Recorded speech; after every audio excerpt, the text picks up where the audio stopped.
Hello, and thank you for joining us today. We celebrate June for Juneteenth for so many reasons. There's as many reasons to celebrate as there are individuals. But today, I'd like for you to join us in celebrating our ancestors and honoring the work that they have done. The kings and queens of Africa who reigned over empires with knowledge we are still trying to understand today. Then there's the American slave, known mainly for the atrocities they endured.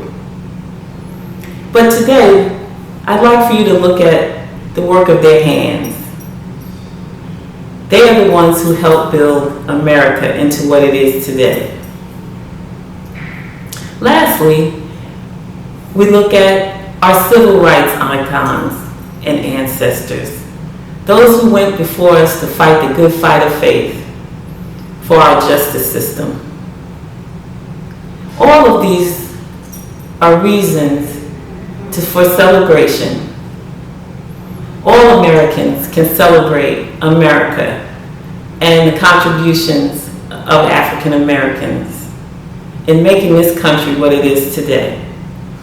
Today we will hear from three individuals who lived through segregation and Jim Crow laws to tell us about it. They will chronicle briefly their lives so that we can get a good understanding of freedom and what it means today. Thank you.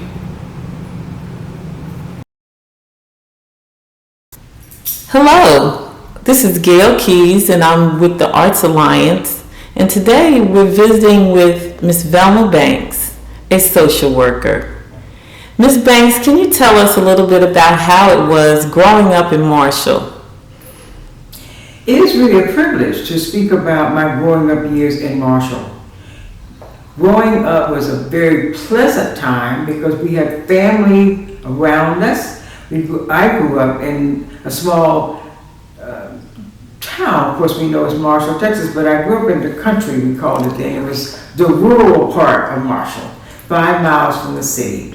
And the community was Macedonia, and in that community we had basically what was necessary and what was needed. The housing, the church, the cemetery, and the school. So that was good, because we were just surrounded by family and extended family. So you grew up during segregation and Jim Crow laws, so all your nurturing was with other African Americans and family. That's true.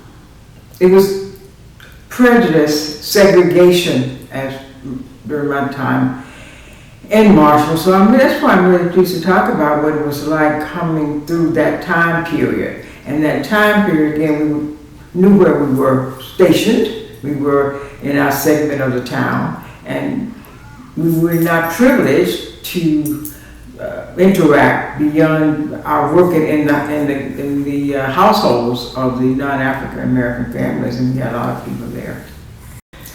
So tell us a little bit more about that.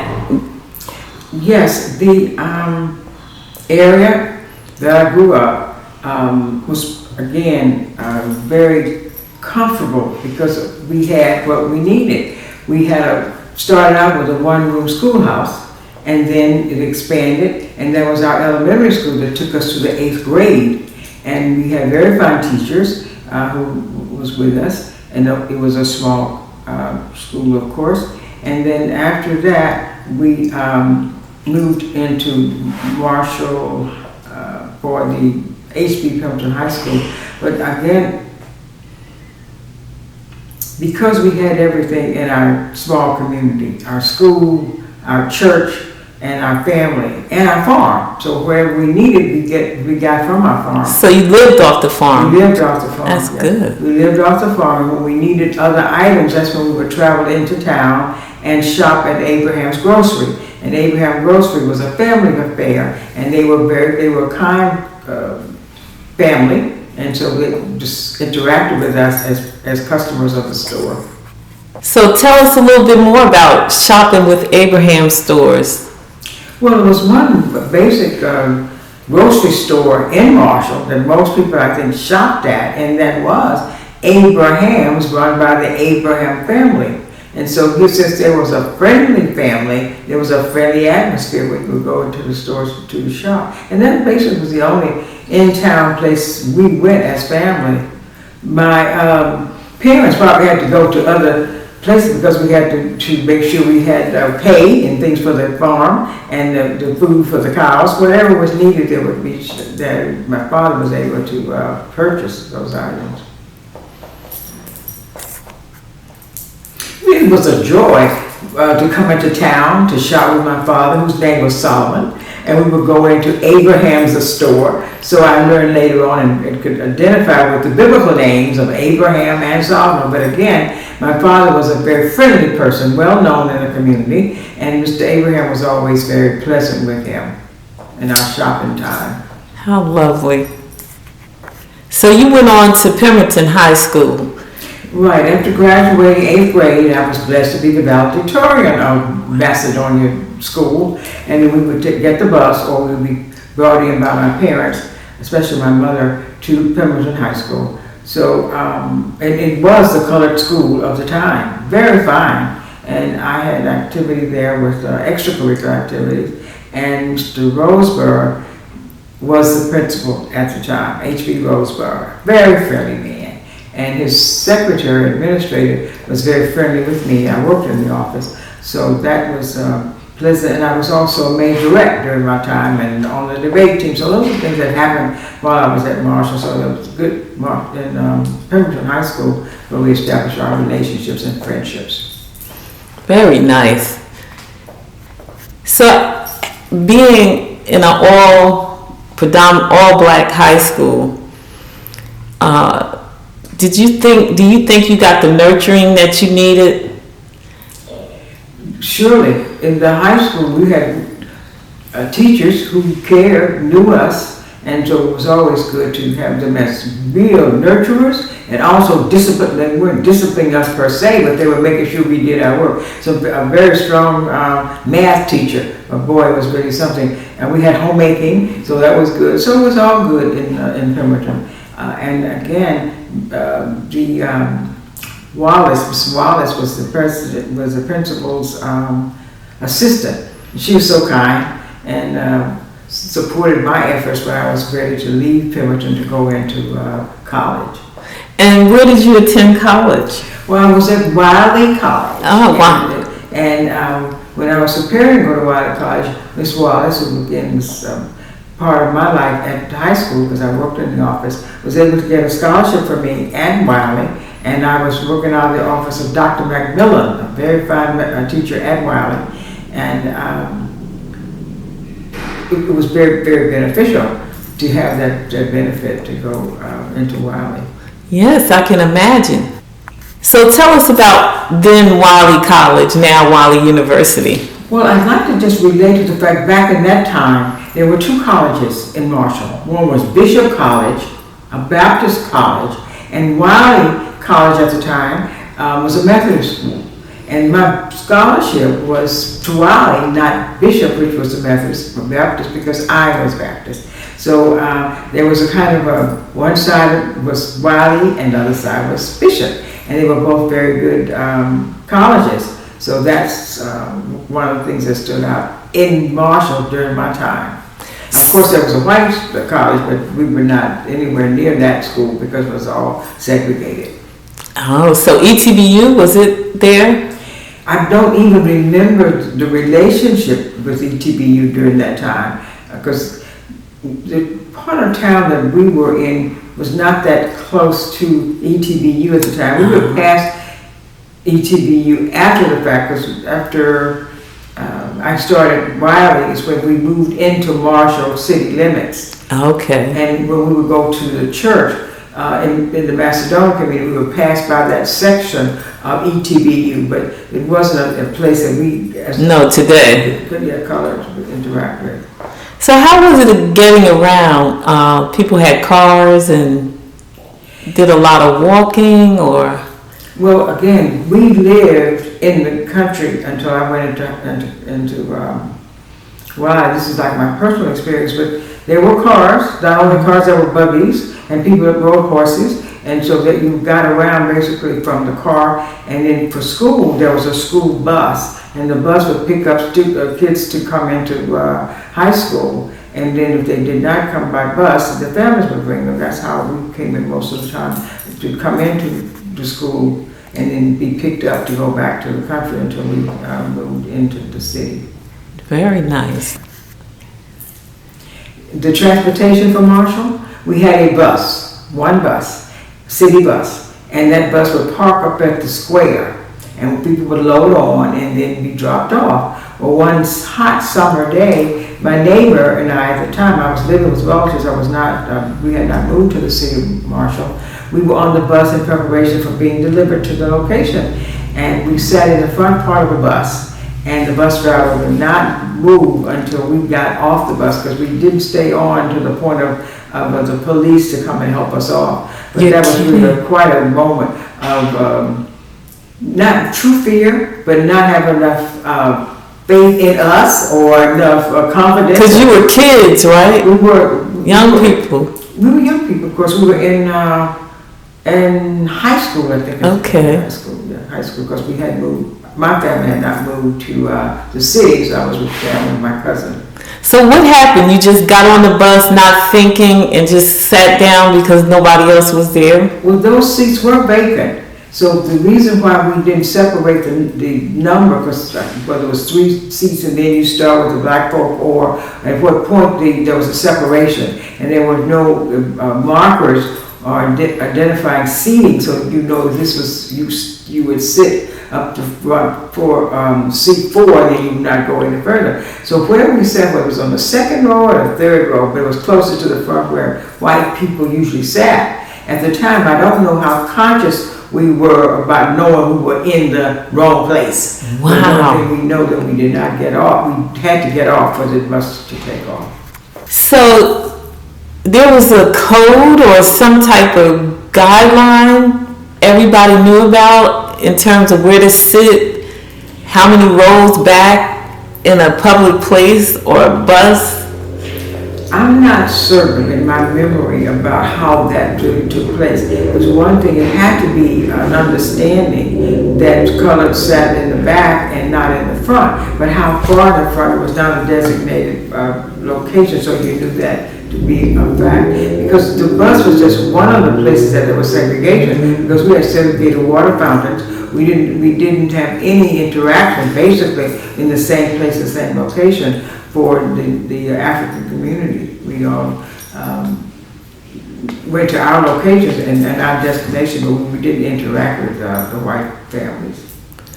The only place I just want to mention is that a number of family members worked for white people in their kitchens or cleaned their houses, because I had 2 great-grandmothers, well, my grandmother, who worked in one of the white kitchens, and I would stay with her when I would have to go after school activities. And I had her sister was one of the live-ins at one of the Star House, which is in the circle there, one of the big Star Houses. Still here, yeah. She had a small house on that premise, and my grandmother lived in her house on the same premise. So that's how we interacted, but not in any social way.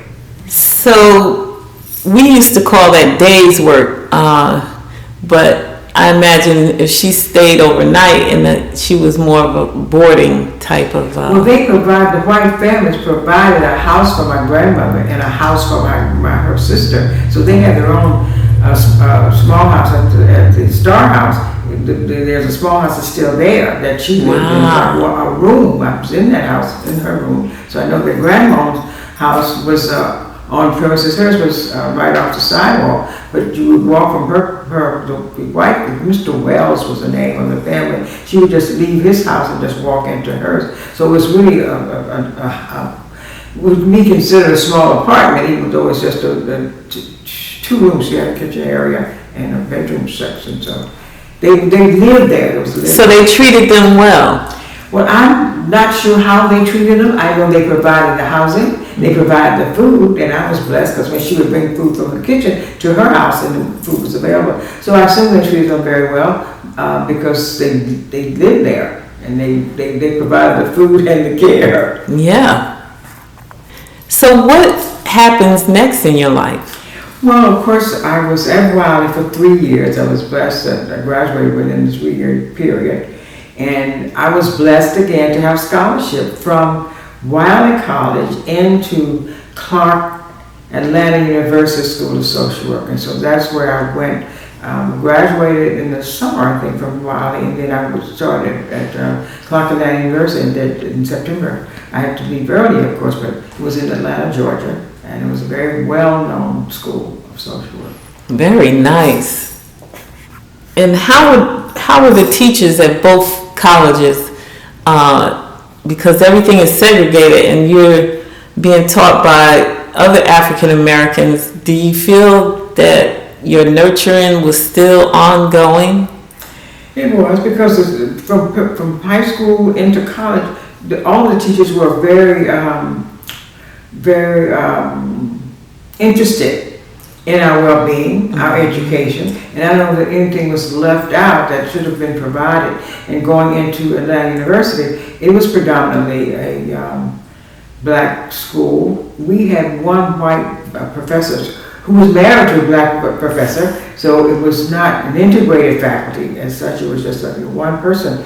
And the school itself, because Clark Atlanta University, which didn't start out as Clark Atlanta University, started out as Atlanta University, and then Clark College was bridged over and it became Clark Atlanta University. And just to step away for a second, the first president of Clark Atlanta University was Thomas Cole, whose father was a Wiley president, and the library is named for Thomas Cole. So his son was the president of Clark Atlanta University when I was there. Okay, and then what happens? Well, it's very interesting because I left a southern town, Marshall, segregated, into Atlanta, which was a segregated town, and just briefly living in that state of Georgia and in social work and the need for practice and training. Because of segregation, the social work students had to leave Georgia and go to other states for practice and training to become social workers. So it was very much segregated as 2 states, Texas and Georgia. So why couldn't they stay in Georgia? Because it was segregated. They could not work in white social work agencies. Oh, so really? We could not practice our craft to become master social workers in those social work agencies in Georgia because they were segregated. I see. So to remedy this, what did you do? Well, all the students who were in the second year of graduate school, there was 2 years to get a degree, a master's in social work. And the first year was on premise at the school and then local agencies that we could work out of. But then when it came to 6 months of work, we had to find, the school found places, agencies, social work agencies, Chicago, California, St. Louis, different locations where students would go for those 6 months and do their trial practice. I was upstate New York at the New York State Training School for Girls. And so I went through New York City into the upstate area of New York for my training. Very nice. Okay, so tell us more. Well, I'm about ready to leave Clark Atlanta University School of Social Work after the 2 years training and preparation after graduation. And the blessing came that I had a job, a social work job in New York City after graduation. That was one of the many opportunities that were afforded me to move on in my social work career. So I came from Atlanta, Georgia to Texas to prepare myself to go back to New York for my career. And my first job in New York was in Brooklyn, New York. And then from that point on, I was there for 61 years. Of course, I think there were amazing. Doing many things while in New York. But I must say that coming out of segregation and prejudice, and had not left New York, I was still part of it, and especially in the social work profession and the agencies, the primary staffing were all whites, supervisors, directors of agencies, and that's pretty much what we were accustomed to.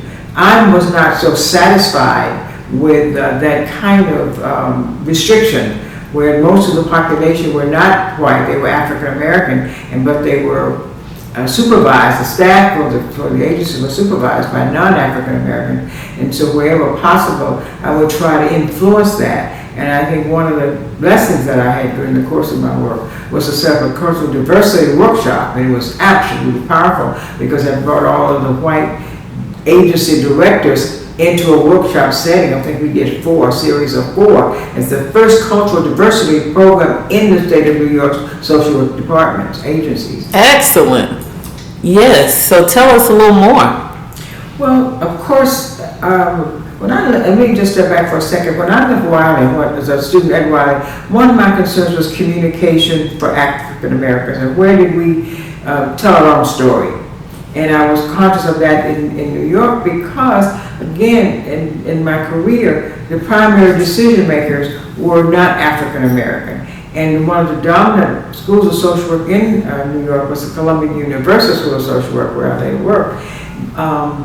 So I decided to see what could be done to influence the historical perspective of social work and social workers. So my primary group was the social workers who need to be trained and to learn more about the African community, the African culture, so then they could be more mindful of how to work with families of color. Yes, that's amazing and very vital. Okay. One of the blessings really was to interact with African-focused people in the network that I was brought into. Because during that time, there were 3 areas of work. There was the teachers, and there were the social workers, and there were the clerical groups, and then there was the trade industry. So that if you were in either one of those professions, you had that network of African people together, but also the non-African people, because the agencies were integrated. But the primary population, as I said, was not. And so my question, how do you do that? How do you transform that condition into being aware that you're not just working with anybody? These are African Americans with a history. And so I began to search out and meet up and take my workshops with people like John Henry Clark and Dr. Ben and others, and I can really attribute a lot of my study and work with the National Black Theater Bar and Tier, which we can pick up and talk further about. But so you were under the tutelage of John Henry Clark, you say? One of my first African American workshops was with John Henry Clark, and that was just a blessing, knowing that he was conducting one, and I was able to connect with him and his family as time moved forward. But that was my start to learn about the African culture and African history, because at the time, I'm not sure whether he was at City College as a professor, but he certainly spent his entire teaching life at City College. City College of New York. In fact, he's a very famous historian, one that most people would love to meet, Yes. having heard his work and know about it. I think that's phenomenal that you were good friends with him and you worked with him to discover more about Africa and Africans. Sure. Pick up that dynamic, that element of my life in New York, and how I was able to socialize, how we were able to socialize and get an integration. I would look at this as an integration process of the African community in the Black community, and begin to understand that and have influence in this, in not only the social work profession, but the cultural profession, which is where I spent a lot of my time to see how I could assist in the mind transformation. And then one of the things that I was blessed with is I was connected with the First World, which was an organization that would come together to learn about the African community. And one of the persons who was in that group was John Henry Clark. And we did a trip to Africa. I was in Africa twice with the First Alliance, First World, and Dr. Ben was on that trip. And we had our own workshops, and I toured with the people who tour guides, but we had our own study group in Africa, because I traveled there more than once, and by traveling there I was able to bring back information to the population that I was trying to transform and knowing more about our culture. And so I not only got myself acclimated, I then began to establish groups, parent groups as well as children groups, so that I could teach the knowledge that I was learning about who we were, who we are as a people. And out of that, I started a small group of young people, and later on named it the Children of the Light, so that they could learn through series of workshops and sessions who they were as people, and their parents began to understand more about it as well. Very nice. So just tell me a little bit about Dr. Ben and Dr. Henrik Clark. Right. Dr. Ben was an Egyptologist, and I was studying Egyptology with a person who was really a well-known one. And as a result of my study and going to Egypt on 2 occasions with Dr. Ben, who was able to give us the study time in Egypt. We would come together and get our notes, and then we would come back, and we did make that trip twice. And then since we had the regular Saturday afternoon meetings with the first row, there was a lot of information that was available. So in coming back from Egypt, I was able to bring some artifacts and some memorabilia so I could use it in the teaching and training of the groups that I met with.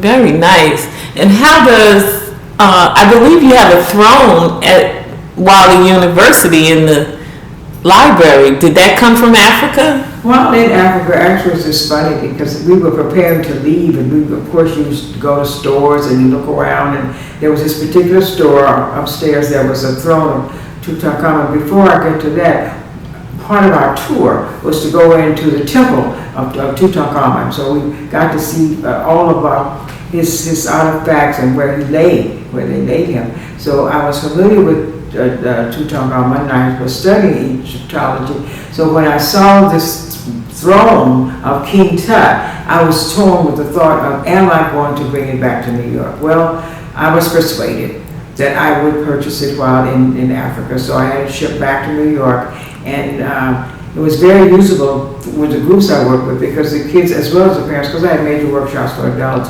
graduated sitting on the throne of Tutankhamun. And at that time, there was a whole tour of the Tutankhamun around the world. And so to have his throne, a facsimile of his throne, and to learn all about him was what I used in my training with the kids. And so having kept that throne, the throne of Tutankhamun, the history of King Tutankhamun, I put a whole program together as one of my history makers. So I brought the throne from New York in my travel back to Marshall, and it is, as you said, in the Thomas Library. Thomas Cole Library. Thomas Cole Library. Yeah, here at Wiley University. Right. And we thank you for that. So tell us how you celebrate Juneteenth, or what you know about Juneteenth. Well, historically, I grew up in Marshall, Texas, where we celebrated Juneteenth, every Juneteenth. And one of the greatest excitements was having a baseball game. And we would go to the park, every Juneteenth in the evening time when it was cooler. And there was always this baseball team, and the food and the drinks and the lollipops and the pop. So that was my tradition, was going to Juneteenth. And when I discovered in New York, most of my friends knew nothing about Juneteenth. And when I realized that and started to talk about it, I began to find a way to educate them about Juneteenth. And so since I'm a producer of events, I started to find a way to bring people together to educate them about Juneteenth. And so I did that. And starting in 2007, every Juneteenth, there was a major program that had come together in locations, in restaurants, in colleges, in the National Black Theater, and I would invite people to participate in the events. Were very mind-boggling because I had people in performances and educators to come and talk about it. So, and one of the things that was incorporated in that was a fundraising effort on behalf of Wiley College from the New York alumni chapter of Wiley College. Because you were president, I believe. I was the president after Lillian. My sister was the first president. Then afterwards, I became the president. So I was the president of the New York Wiley, still am, New York Wiley alumni. So that was an opportunity to educate people about Wiley, recruit for Wiley, and then to raise money on behalf of Wiley during that Juneteenth. It's also a very special day because it's my father's birthday. Oh boy, isn't that nice? So, Miss Banks, why did you want people to know that we're from New York about Juneteenth? Well, as mentioned earlier, I began my journey to educate my people about having a heritage and some place that have come from and what it was like to be controlled by other than our community itself.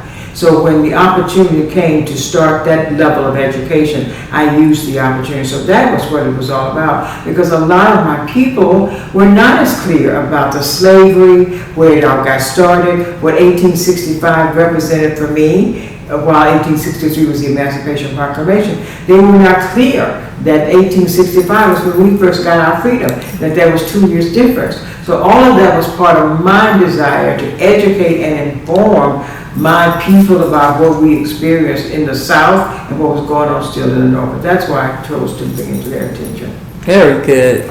So, what were some of the ways that you incorporated knowledge of self into the community?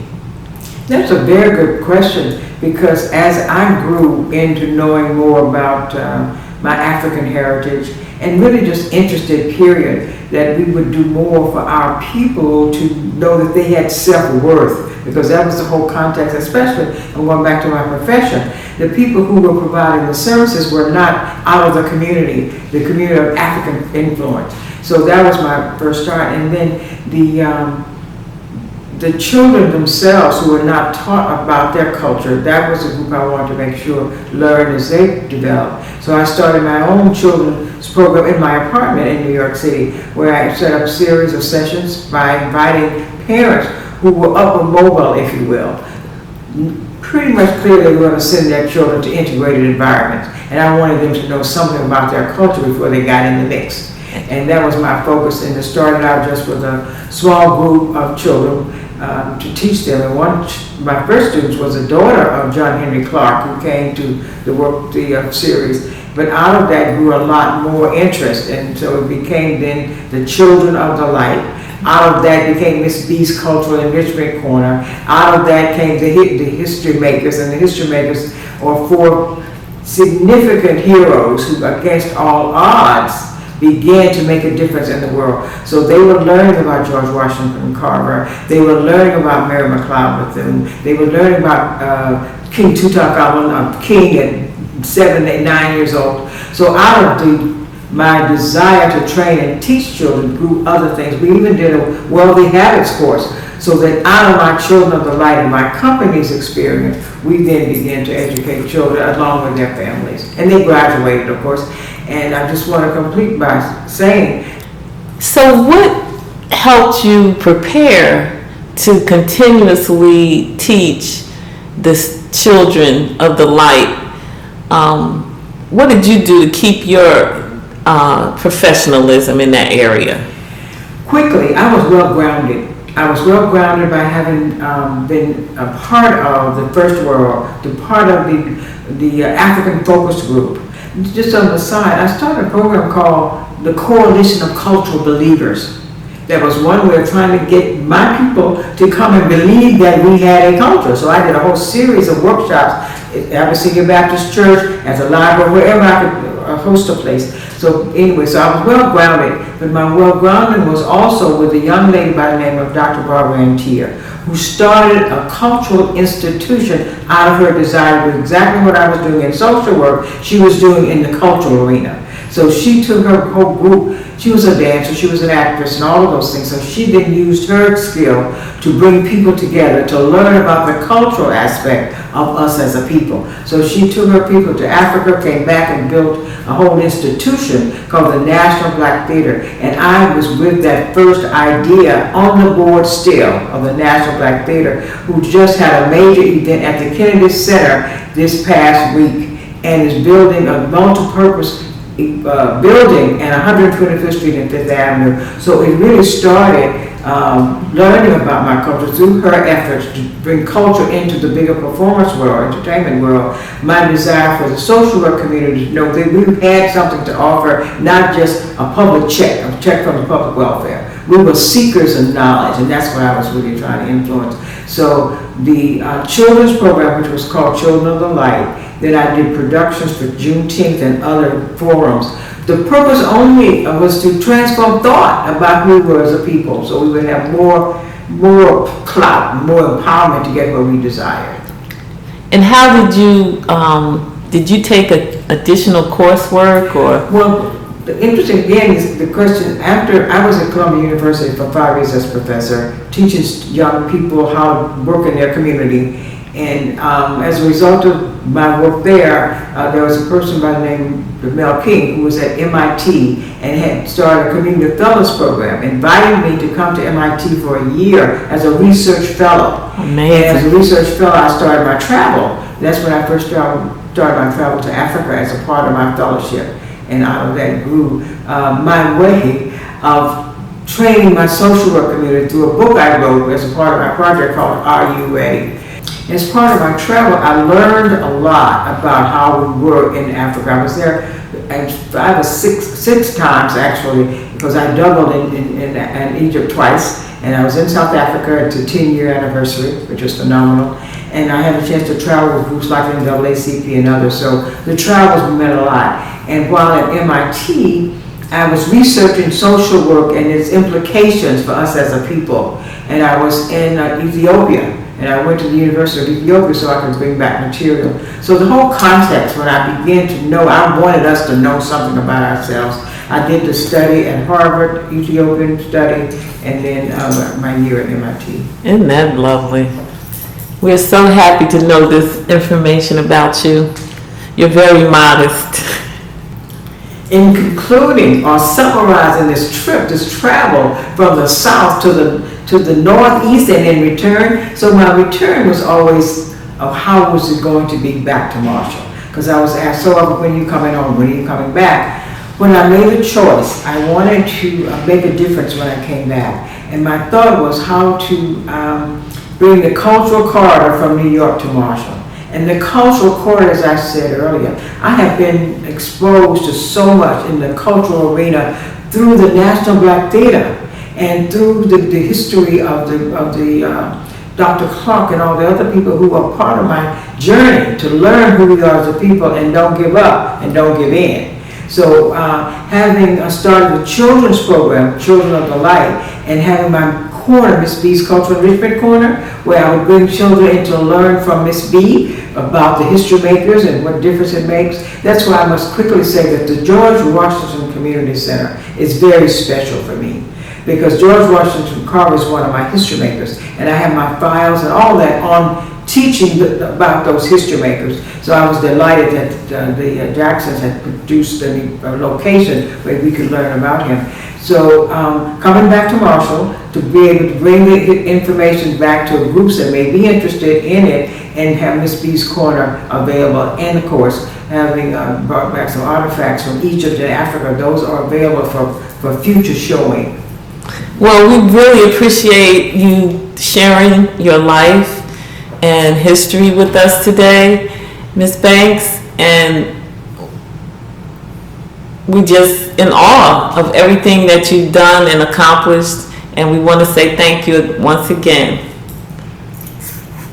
Can I thank you for having cared enough to share whatever it is I can share, and that you provided the opportunity for me to celebrate in Marshall on Juneteenth with your being the facilitator. So we can do a round of applause for that. Thank you so much. You are so very welcome, and we are so honored and grateful to have you for Juneteenth and every day. Thank you. Hello everyone, this is the Arts Alliance and 40 Music Productions, and today we're interviewing Mr. Percy Hall, Jr. Hi, Mr. Hall, Percy. Hello, how are you? I'm good. Good. Thanks for asking. So today we'd like to hear from you about how it was growing up in Marshall. Well, I was born October 2nd, 1941 to Percy Hall Sr. and Mary Glenn Hall on Fulton Middle Street, Marshall, Texas. And I had a lady that came and delivered me. I know what she called A midwife. a midwife delivered me. Yes. And I grew up, went to Park Elementary School for 3 years, and went to Dogan Elementary School the rest of my time in school. But in Dogan, I got hitched on art, and I loved it, and I've done it ever since.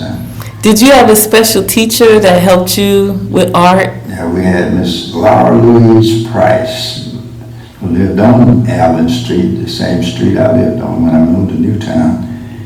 And she was instrumental in promoting and creating a situation where I could draw and paint while most of the kids were doing schoolwork. So she really encouraged you. Oh, definitely. She was my little. So you all, at that time, you were segregated from other Yes, we races. segregated. I participated in 1951 in the first Black Little League that we had, and it was down in what we call the Black Park. And my back door was right at the tennis court, so I did a lot of ball playing. But in high school, I played football, basketball, and I played baseball with the old men on Sundays. Mr. Sam Dean had a team, and we'd go to Jefferson, and everybody got the college guys, and so I had a pretty good experience. And I had gotten scholarships to college, but I decided I'd best go to the Army first, and maybe to maintain some self-discipline. So you knew that was what you needed, self-discipline, and that's why you went? Or did your parents? No.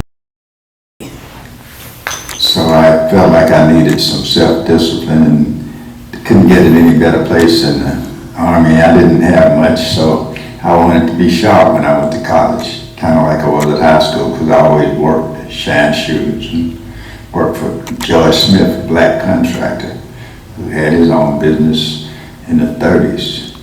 And we had several black contractors around Marshall, like U.S. Boyd.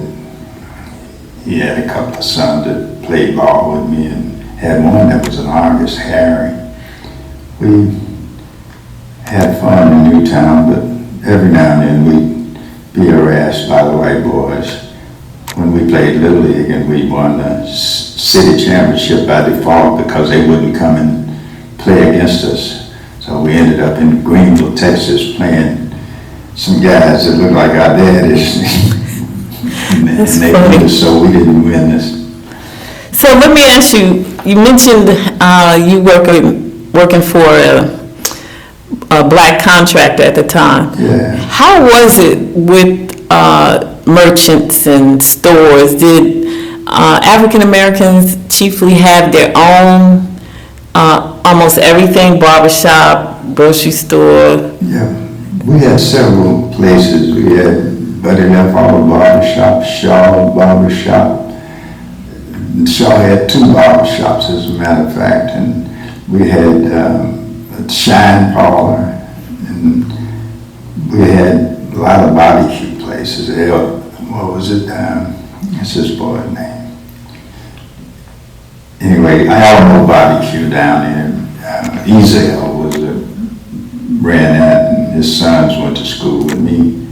We had service stations, and even after I came out of the Army, Mr. Davis had a service station here on campus, right across the street. Really? And it didn't last too long, but we had Dairy Queen, where they have a little restaurant over there now.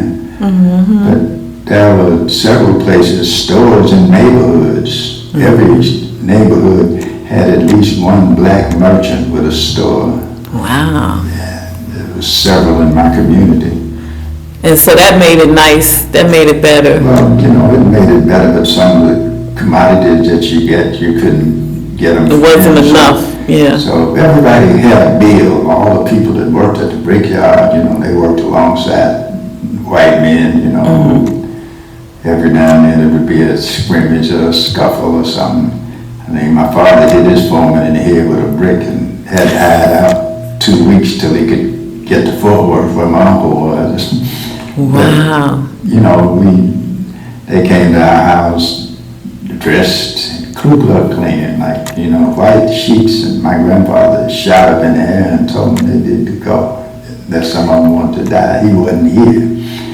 But that was around the 40s, in the 40s. That was in 47, 48. Yeah, okay. Yeah. So I heard this saying once, it's hard to hate up close.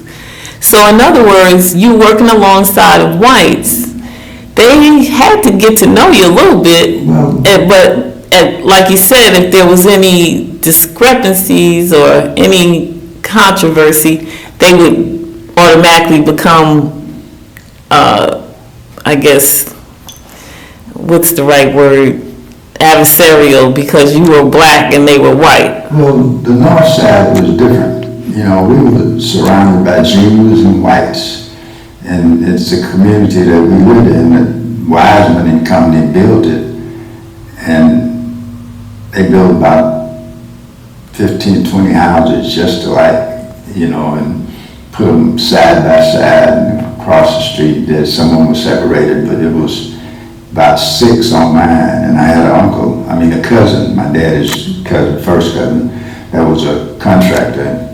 He built him a 2-story house on the corner. It's not there anymore. Most of the places that were there, built by black men that came out of the army, they got the GI Bill and got housing, and it was not as adequate as the ones they were putting up for the whites, but it was better than they had when they were going to elementary school, because most of the people were poor. Yeah. We went downtown when we were kids, and wagons came in there, and really? Loaded and unloaded. And they went to the stores on the front street, on the north side of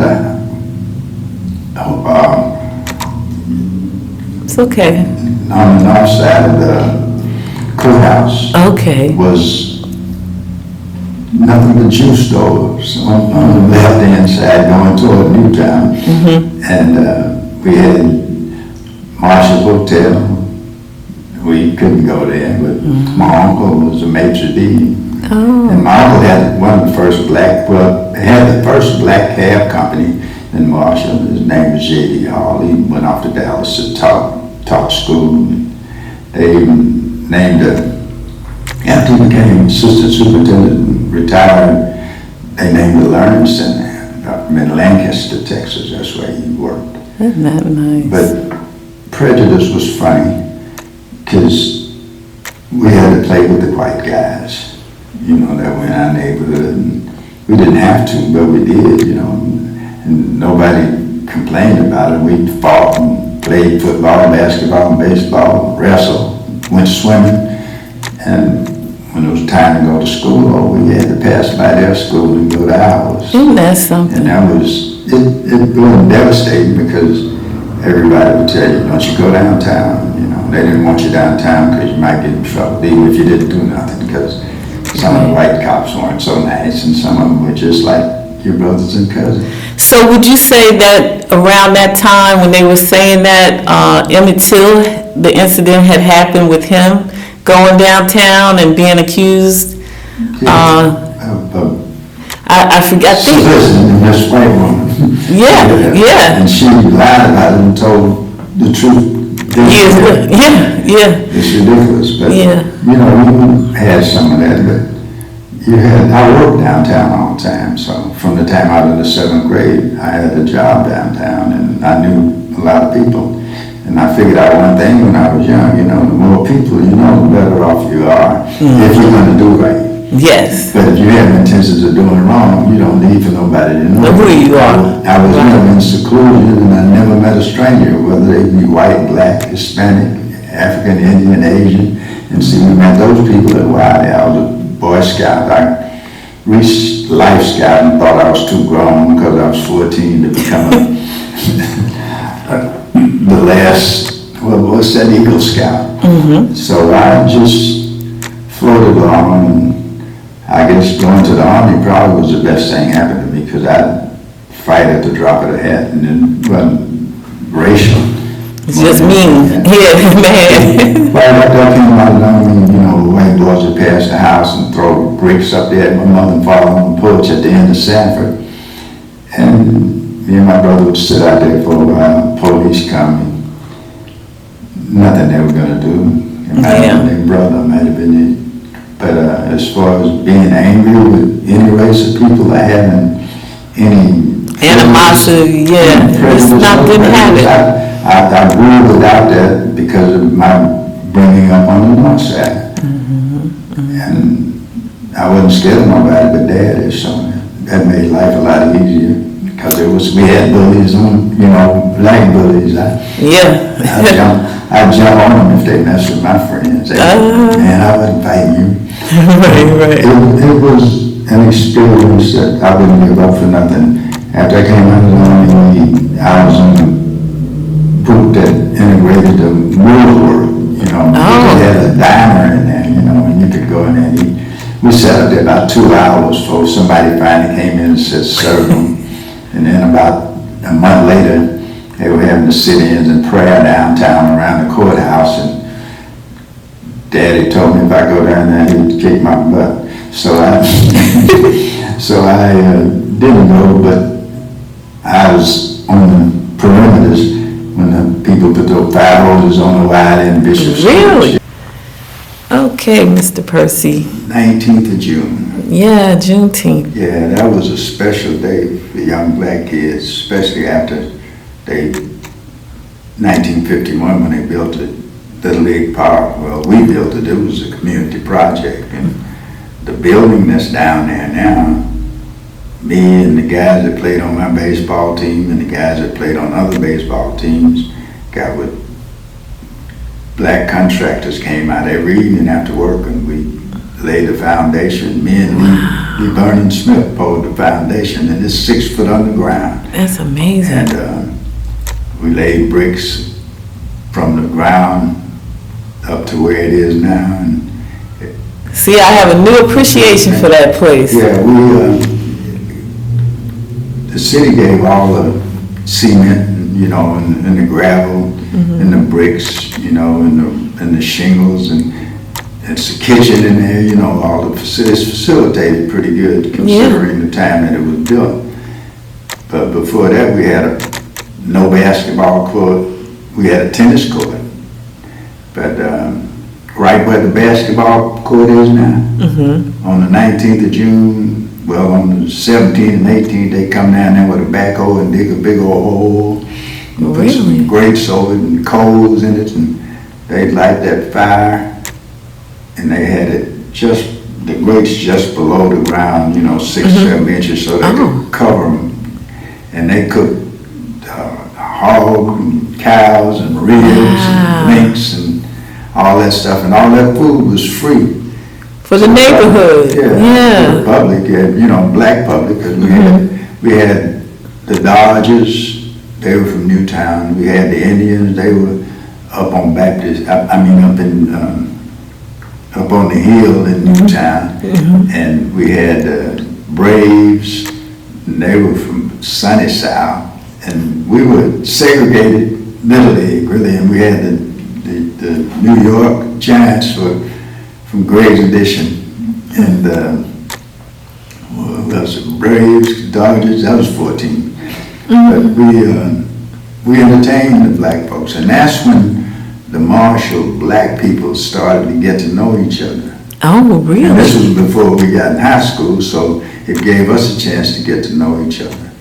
And come together. And we found, you find who the best boys were in football, basketball, baseball before you get to high school. And when we went, because sides of town used to fight. Is that prejudice? Two blacks fighting blacks. Yeah. And it was all right as long as that you kill a black man, you going back home. Like it wasn't nothing. But you kill a white man, they might kill you that night. Yeah.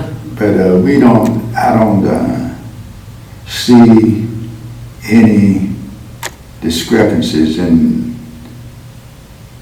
symbols of war and symbols of anything, but that man we have downtown, that statue, when you really think about it, this is a soldier coming home. Coming home. Yeah, it looked like a kid almost. It could have been black, it could have been white. It wasn't nobody kid, because that's what they took, Yeah, anybody. Yeah, so life was, and always has been, if you're willing to work and put things behind you that not going to seem like nothing 10 years from now, if you can learn to do it in this, you won't have to deal with it. But always be true to yourself and live your life according to what God's ordinances are. And just get the book. I got a book. It has everything, marriage, it has children, how to raise your children, how to spend your money, how to treat each other. Everything you need is out there for you. All you got to do is want it bad enough not to let anybody with you, by you, for you, stop you from being who you are. And if you're not who you are, it's no use going through life. That's right. You're going to always want to be somebody else. I ain't never wanted to be nobody but Roy Rogers. When I was a kid. Riding the horse. No, because he was a singing cowboy. I didn't care about nothing that had a head bigger than mine. A horse, cow, donkey, even a dog. But love, you spell it L-O-V-E, and love God, love yourself, love your neighbor, and love me. Yes. I love you. I love you too. And we are so grateful for this wisdom and time that you're spending with us. And we want to say thank you to you and keep on keeping on. Is there anything else you want? I have a whole lot more, but I'm not going to tell you. No? Okay. You sure? Yeah, thank you. All right, my dear. Thank you. Okay. Bye-bye. Hello. This is Gail Keys, the Executive Director of the Arts Alliance, and I'm here today with Greg McElroy from the Historic Commission in Gregg County and Smith County. Hi, how you doing? Hello, Gail. So what role did HBCUs have with Rosenwald schools? Well, not just Rosenwald schools, HBCUs pretty much from the founding of Wiley and Bishop and Texas College and all those colleges. They were the source of educating teachers to teach in black schools. Rosenwald schools were probably maybe about a quarter of all the black schools in Texas. The predominance, 3/4 of the schools in Texas were not Rosenwald schools. They were county schools, African American county schools. And all those schools had to have teachers. So the HCBU program in Texas, Prairie View, and all those schools were responsible for educating teachers that went to these schools. Not only in Texas, all across the United States, but primarily we had teachers from here, from Marshall, from Tyler, Jarvis, just all over the program. And so did it work? The plan worked to help educate African Americans during segregation? Oh, absolutely. Anything that would help us get education. Education was important. After the Civil War, the vast majority of ex-slaves were illiterate. They couldn't read or write, but they knew the importance of reading and writing. So they put emphasis on learning, teaching children how to read and write, arithmetic and things like that. And to be able to do that properly, you had to have certified school programs. So we developed programs that met standards, national standards, and we were able to teach kids. Primarily schools in the beginning didn't go much past the 6th grade, but as time passed on, then we had more advanced schools. And then around 1887 is when Wiley started. So it was an emphasis to develop higher education all throughout the period. So with who ran Rosenwald schools? Did one entity run the schools administratively, or was it left up to wherever the school was? No, the schools weren't run by Rosenwald. Rosenwald provided money to build the schools. He was primarily into buildings. he wasn't as much into education. The states basically managed the education, maybe a little bit from the black colleges and whatever the educational administrative part was, but it wasn't the Rosenwalds that did that. It was basically the state.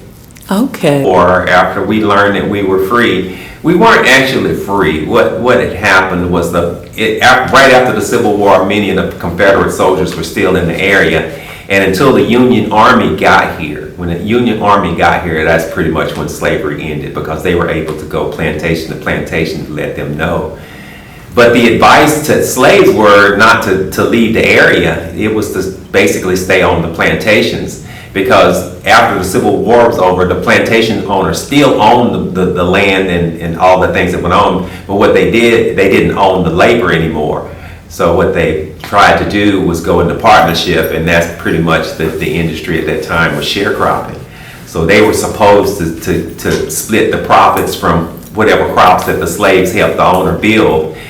And they pretty much followed that. A lot of them left. There's quite a few that left the area, but there's just as many who stayed. So sharecropping was a big deal. Many of the people got stuck owing the owners, because before they could actually earn the money, they'd have a running tab with the owner. So by the time they got paid, it would be little or nothing. Correct. The slaves didn't own the property. The slave owners, the slave families pretty much still owned the property. So anything that they did on land was relative to whoever owned the property. Yes. So what happens next? Well, it just the primary thing is time. As time flowed, plantation owners got old and they died. And the thing of it is their families, either they decided after the Civil War, many of their children were killed fighting in the Civil War, and a lot of their other children just didn't want to do slavery. They wanted to cash in and do something else. But over the years, a few of the slaves were able to save their sharecropping money, and enough to the point where they could buy their own land. And eventually they started to buy land, and then they started to do their own cropping, growing their own crops and selling those on the market. So they were able to basically grow out of the sharecrop. Not out of the sharecrop. They still grew crops. That was the primary industry back then.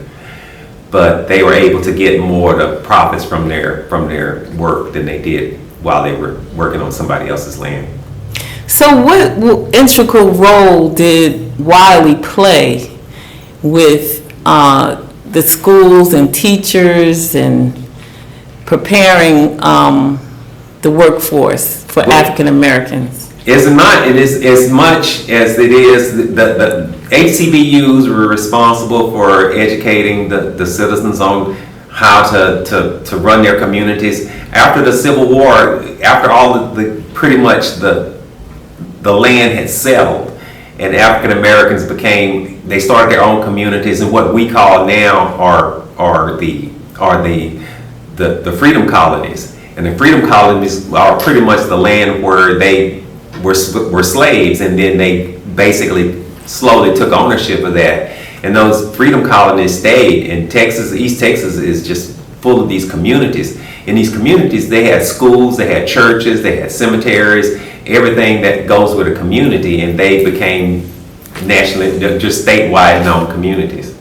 So is that something similar to Sabine Farms I hear about?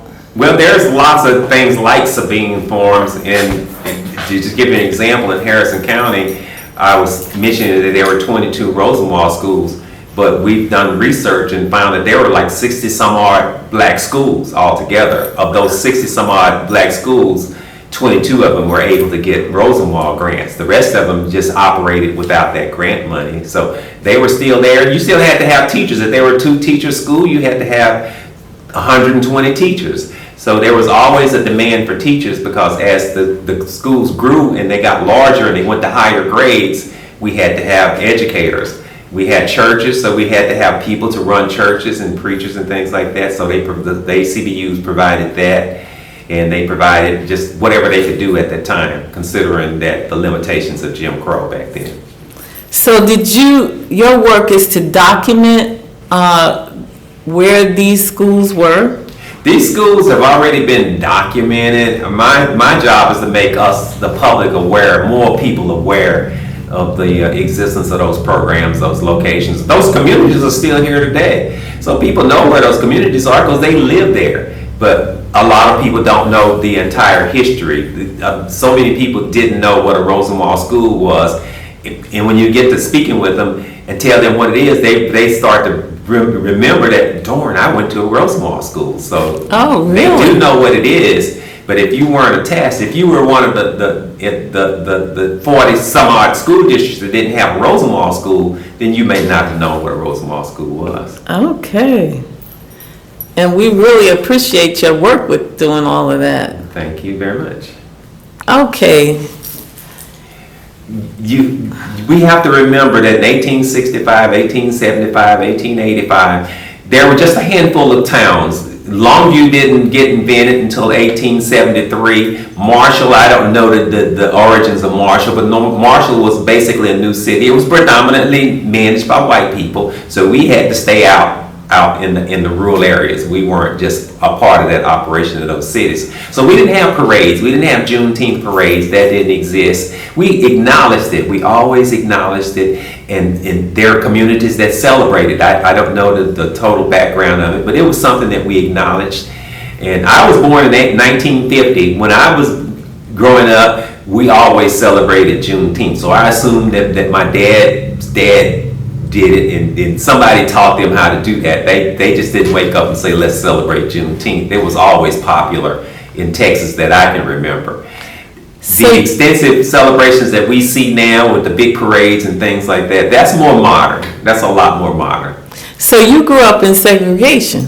Absolutely, absolutely. And how would you say your childhood was being around all African Americans, your teacher, your parents, your friends? Wiley College was a segregated college. Only black people went here. This is where only places that black people could go for higher education was either Wiley or the HBCUs in this area. We were segregation. When I was all through high school, I went to a black school. I was in the band. We would come to Marshall for homecoming. We would march in Wiley's homecoming parade every year when I was a youngster, when I was in high school. Our principal, he went to school here. A lot of the educators graduated from Wiley or Bishop or Texas College or Jarvis or something like that, Prairie View. So segregation was a part of our society. We didn't understand it any other way. Yeah. Until it changed, and that just created a whole different understanding. So now that we know it changed, do you think it should have stayed segregated to an extent? I look at it like this. Nothing stays the same. We're here because Africans decided that they could make money selling black people to come to America to be slaves. When we came here between slaves, there was nothing we really liked about slavery, and we decided that people would help push the change to end slavery, and it ended.